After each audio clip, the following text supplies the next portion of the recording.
बाहुबलियों के वर्चस्व की लड़ाई में पूर्वांचल की धरती कई बार खूनों से रंग गई थी।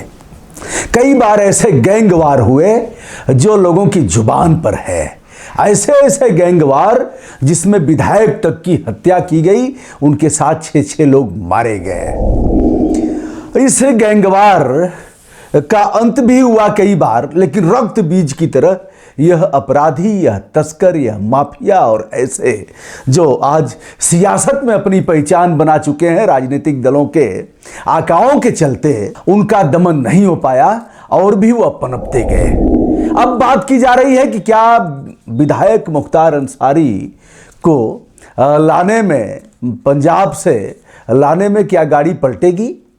क्या कुछ घटनाएं जिस प्रकार की हुई हैं उसी प्रकार की पुनरावृत्ति होगी? ऐसा कहा जा रहा है। ऐसे जिम्मेदार लोग जो संवैधानिक पदों पर आसीन हैं, जिनको एक एक बात सोच समझ करके कहना चाहिए, जिन लोगों ने भारत के सबसे पवित्र ग्रंथ संविधान की शपथ लिया है, वह लोग भी कह रहे हैं कि भैया गाड़ी पलट सकती है, और वह भी कह रहे हैं कि अंत हो सकता है। ऐसा उनका कहना है। स्वयं कई बार प्रदेश के हुजूर आला ने ऐसा बयान दिया कि ठोक दो, ऐसा कहा। चलिए हम बात करते हैं मुख्तार अंसारी, अब विधायक घोसी मऊ। मुख्तार को लाया जाएगा बांदा, पंजाब से आएंगे और पंजाब से बांदा के जेल में उन्हें ले आया जाएगा, क्योंकि कई मामलों में सुनवाई होनी है और इस प्रकार की याचिका उत्तर प्रदेश सरकार ने दाखिल की थी माननीय सर्वोच्च न्यायालय में कि मुख्तार को पंजाब से लाया जाए। याचिका के जवाब में पंजाब की सरकार ने यह कहा कि मुख्तार को इसलिए हम नहीं देंगे कि उनको कई प्रकार की बीमारियां हैं। आप ध्यान से देखिए और वीडियो निष्पक्ष होगा, कहीं भी किसी मामले में नहीं किसी तरह का कोई भेदभाव होगा। जो भी होगा वह कानून सम्मत होगा, विधि की मर्यादाओं से आच्छादित होगा।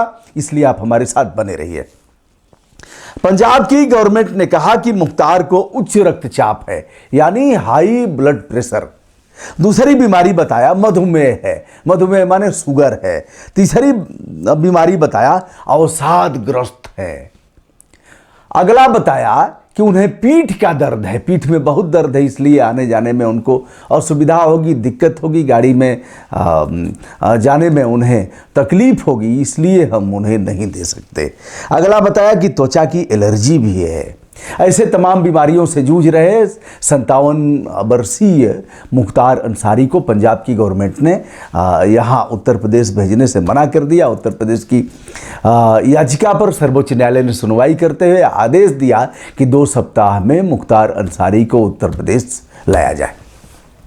चलिए साहब, मुख्तार अंसारी कौन है आप जानते हैं, और सबसे बड़ी बात यह है कि मैं वहीं का रहने वाला हूँ, वही हमारा जनपद है। कई एक मित्रों ने कहा कि आप मुख्तार अंसारी पर क्यों नहीं करते हैं? अरे भैया, मुख्तार अंसारी पर भी करूंगा, ब्रिजेश सिंह पर भी करूंगा, और जो भी इस तरह के माफिया हैं सीना ठोक करके करूंगा। और जब भी इनकी पेशी होती थी तो गाजीपुर अपने साथियों के साथ बैठता था, कहता था पुलिस से और जज से कहता था कि कॉन्फ्रेंसिंग के जरिए पेशी कराओ या जज साहब जेल में जाओ।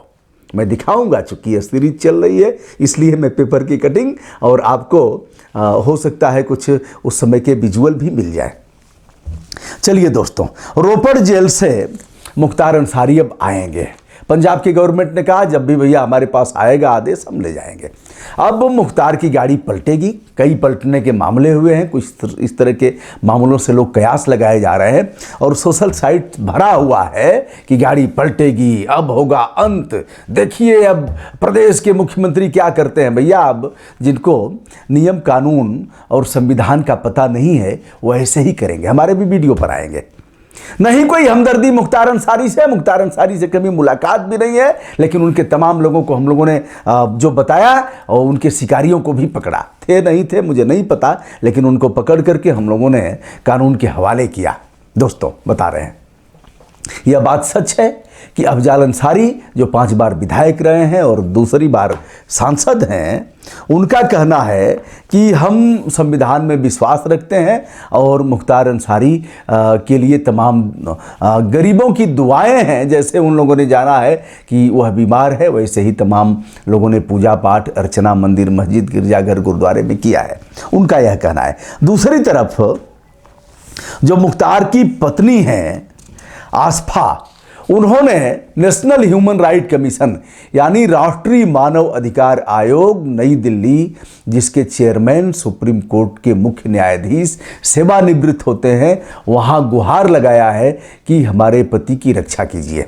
उन्होंने आसफा ने उत्तर प्रदेश के मुख्य सचिव को, उत्तर प्रदेश के डीजीपी को और इसके साथ ही महामहिम राष्ट्रपति महोदय को भी पत्र देकर के गुहार लगाया है। अगर सुप्रीम कोर्ट के आदेश से मुख्तार अंसारी आ रहे हैं तो सुप्रीम कोर्ट इस बात की मॉनिटरिंग भी करेगा, इस बात की चिंता करेगा कि सही ढंग से लाया जा रहा है या नहीं लाया जा रहा है। अगर अफजल गुरु, अजमल कसाब और जो निर्भया कांड के आरोपियों को फांसी दी गई, धनंजय चटर्जी को 2000 में फांसी दी गई, प्रेसिडेंट ऑफ इंडिया से सूचना अधिकार का प्रयोग करके हमने तमाम जो क्षमादान याचिकाएं हैं उस पर मांगा था, तो इनको भी अगर इस तरह के आरोपी हैं तो दंड दिया जाएगा। ऐसे तमाम आरोपी और ऐसे तमाम अपराधी किसी भी तरह स्वस्थ समाज के लिए अच्छे नहीं है, चाहे जो भी हो। अपराधी की कोई जात नहीं होती, अपराधी का कोई धर्म नहीं होता। अब है क्या हमारा अपराधी? आपने अपराधी कैसे कह दिया? है कौन सा दल? सीना ठोक करके बता दो जो यह कह दे कि हम किसी अपराधी को टिकट नहीं देंगे। बहन जी ने अपना चेहरा बिगाड़ा, विधायक हुए, निर्दल भी विधायक हुए, उस क्षेत्र के लोगों ने विधानसभा में भेजा और इसके साथ ही कौमी एकता दल नामक वह पार्टी बना करके उससे भी विधायक हुए। गठबंधन हुआ कौमी एकता दल और फिर विधायक चुने गए। पर्चा भरने नहीं गए तब भी मतदान में लोगों ने जिताया। लड़के को भी विधानसभा में उतरने का अवसर मिला।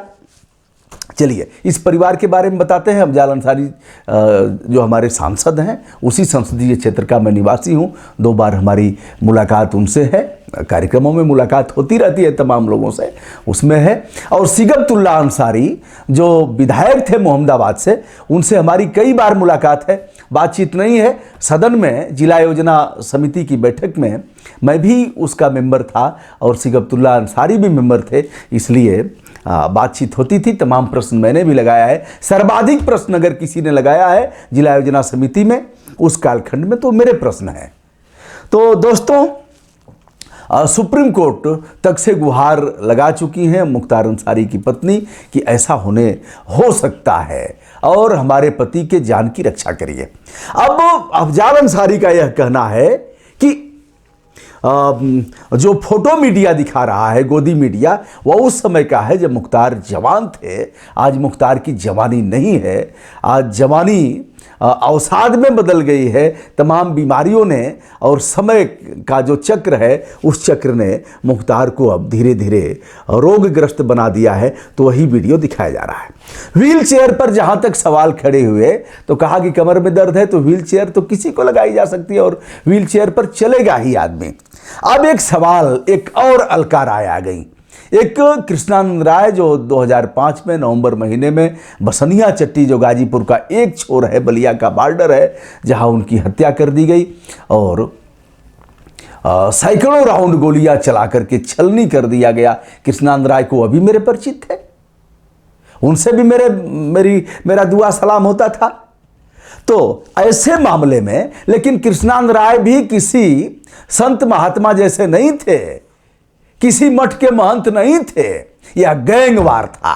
जैसा गैंगवार कृष्णानंद राय का वैसा ही गैंगवार मुख्तार अंसारी का, वैसा ही गैंगवार अन्य जो नाम आते हैं उनका जो 25 की सूची जारी किया है मुख्यमंत्री जी ने, वह लोग भी वैसे ही हैं। चलिए बताते हैं। एक अलका राय नया नाम आ गया है, डॉक्टर अलका राय। डॉक्टर अलका राय कौन है?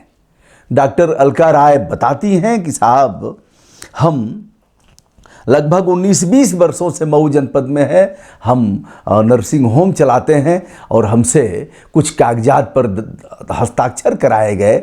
बताया गया कि एम्बुलेंस मिलेगी, एम्बुलेंस कहीं दर्ज नहीं है। ARTO कह रहा है फाइल गुम हो गई है और उस एम्बुलेंस का नाम बाराबंकी के किसी गली के अस्पताल में दर्ज है, वह अस्पताल भी नहीं पाया गया। जांच की जा रही है और उसी एम्बुलेंस से मुख्तार अंसारी की पेशी हुई। ARTO क्या कर रहा था? और ऐसे मामले में जो जिम्मेदार अधिकारी थे वह क्या कर रहे थे, लगातार वर्तमान सरकार से लेकर के पूर्ववर्ती सरकारों द्वारा क्या किया जा रहा था, यह भी जांच का विषय है। दोस्तों, ऐसे तमाम मामलों पर मैं वीडियो करता रहूंगा। मुख्तार अंसारी जो एक 200 मीटर का एक ऐसा एरिया जहां हामिद अंसारी भी पैदा हुए, जो कुलपति भी थे और दो बार उपराष्ट्रपति थे। हामिद अंसारी और मुख्तार अंसारी के घर की दूरी लगभग 200 मीटर की दूरी पर है। इनके दादा लगते थे, इनके पिता एक बड़े पहलवान थे, सुभान अंसारी, और लोग जमींदार बड़े घराने से ताल्लुकात रखते थे। दूसरा विषय कि मुख्तार अहमद अंसारी, जिनके नाम पर गाजीपुर के जिला चिकित्सालय का नाम था, अब वह नाम वर्तमान में हटा दिया गया है। वह नेशनल कांग्रेस के अध्यक्ष थे और उसी परिवार से उसी 200 मीटर की दूरी में रब्बानी साहब थे जो फ्रीडम फाइटर थे, और भी कई महत्वपूर्ण हस्तियां मात्र 200 मीटर की दूरी पर इनके घर हैं। इनका घर जो है उसे फाटक कहा जाता है, यानी एक फाटक है और फाटक का नाम लिया जाता है। दोस्तों, कोई हमदर्दी नहीं, और अगर आप भी किसी अपराधी तस्कर माफिया से संबंध रखते हैं, यकीन मानो आज नहीं कल आपको वह भारी पड़ेगा। और कोई चीज़ फोकट में नहीं मिलेगी। अगर कोई उपकार उन्होंने कर दिया, कोई गिफ्ट आपको कर दिया, तो आप यकीन मानो फोकट में नहीं है, कल उसका खामियाजा भुगतना ही पड़ेगा। मुख्तार आएगा।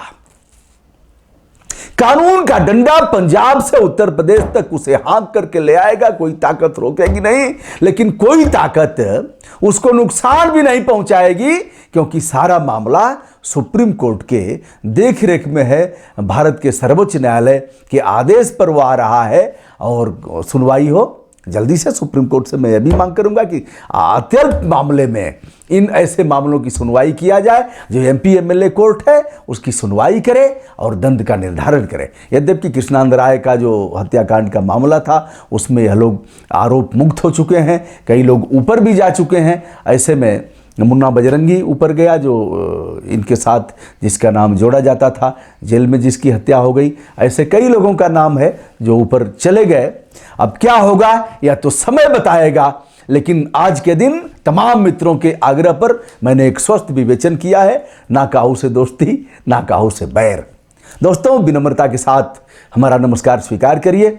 मैं हूं ब्रजभूषण दुबे, यूट्यूब चैनल ब्रजभूषण मार्कंडे से सभी के साथ सादर नमस्कार।